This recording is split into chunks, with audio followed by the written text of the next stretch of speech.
อรัตนีทอติสนาอังหังเรขยมจัง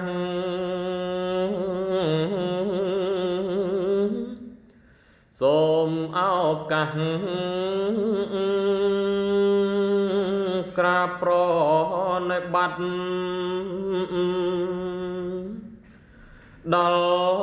អស់ពួងបរិស័ទដែលកាត់ក្តីកង្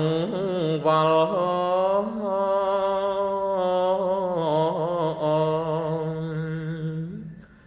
ហើយមកប្រជុំគ្នារួងប្រាថ្នាយកកុងសលហេតុនេះសូមដងកលតាំងចិត្តស្ដាប់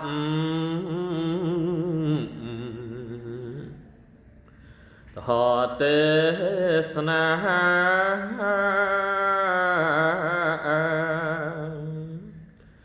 ដើម្បីជាការបន់និងជាគុណច្រើនណាស់ណាអំណាស្ដាប់ទេសនាដោយជ្រះថ្លាក្នុងសន្តានសូមតាំងចិត្តឲ្យស្អាតខ្ញុំអារា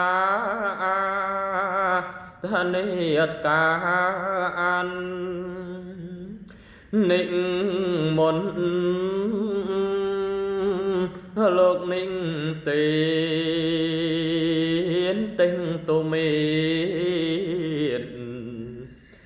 យើងរាល់គ្នា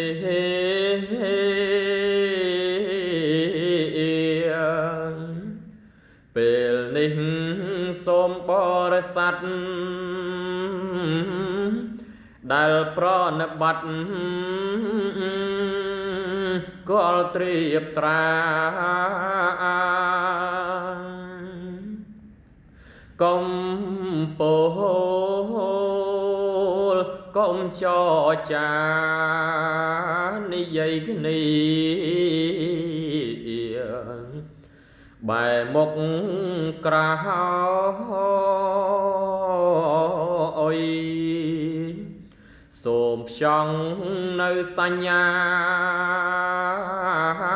ផ្ទៀងសោតា